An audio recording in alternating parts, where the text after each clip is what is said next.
cruel and unusual punishment is a phrase describing punishment that is considered unacceptable due to the suffering, pain, or humiliation it inflicts on the person subjected to it. There are generally tests that can serve as a guide to what cruel and unusual punishment is according to various legal textbooks in accordance with the law. These are the frequency at which the punishment occurs in society, overall acceptance in society, severe, and if the punishment is arbitrary.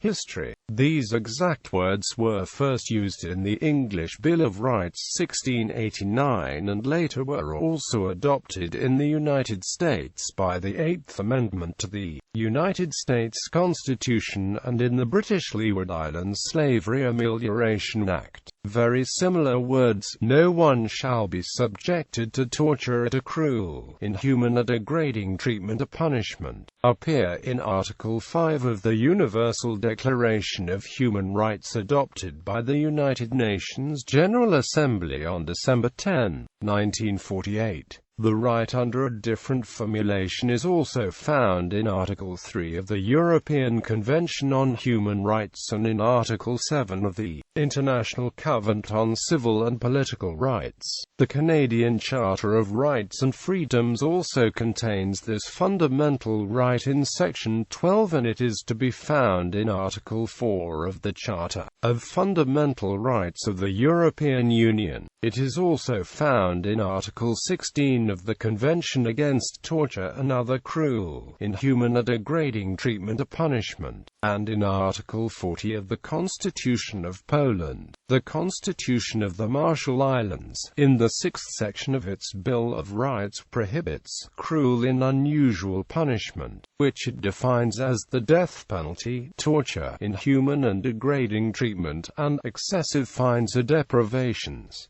United States. The 8th Amendment to the United States Constitution states that cruel and unusual punishments inflicted, the general principles the United States Supreme Court relied on to decide whether or not a particular punishment was cruel and unusual were determined by Justice William Brennan. In Furman v. Georgia, 408 U.S. 238, Justice Brennan wrote, "There are, then, four principles by which we may determine whether a particular punishment is cruel and unusual. The essential predicate that a punishment must not by its severity be degrading to human dignity, especially torture, a severe punishment that is obviously inflicted in wholly arbitrary fashion. A severe punishment that is clearly and totally rejected throughout society. A severe punishment that is patently unnecessary.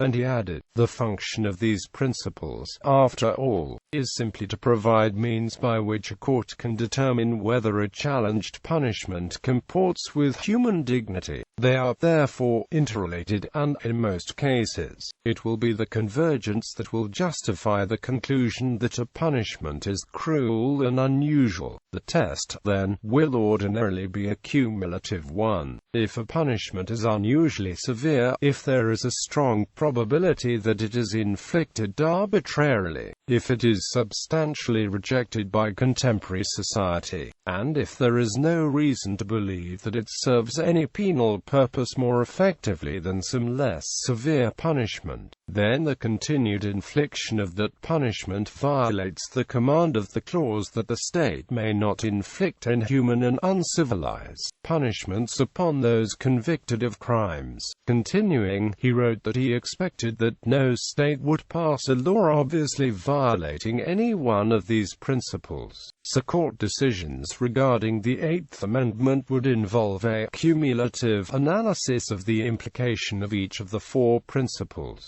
In this way, the United States Supreme Court set the standard that a punishment would be cruel and unusual if it was too severe for the crime. It was arbitrary if it offended society's sense of justice, or if it was not more effective than a less severe penalty. Capital punishment. There is great discussion as to whether capital punishment is cruel and unusual. Common arguments are that capital punishment is more expensive when factoring in appeals versus life in prison, and that the government has been wronged before on death penalty cases. These two arguments alone may or may not qualify under the tests the government puts forth, which could also be considered arbitrary itself, especially if society is not informed enough on these considerable facts. For most of recorded history, capital punishments were often deliberately painful. Severe historical penalties include the breaking wheel, boiling to death, flaying, disembowelment, crucifixion, impalement, crushing, stoning, execution by burning, dismemberment, sawing, scaphism, or necklacing. In 2008, Michael Portillo on the show Horizon argued that in ensuring an execution is not of a cruel and unusual nature, the following criteria must be met. Death should be quick and painless to prevent suffering for the person being executed. Medical education should be provided to the executioner to prevent suffering caused by error. The death should not be gory. No cooperation should be required from the person being executed to prevent inaction, distress, and/or suffering caused by the prisoner being required to participate in his own execution. The show argued that hypoxia appears to meet the criteria by way of applying a combination of the gases argon and nitrogen, as the person being executed would not feel any physical pain but would experience a euphoric state. It was further argued that these gases could be applied cheaply and efficiently by restraining the prisoner by way of physical restraints and masks.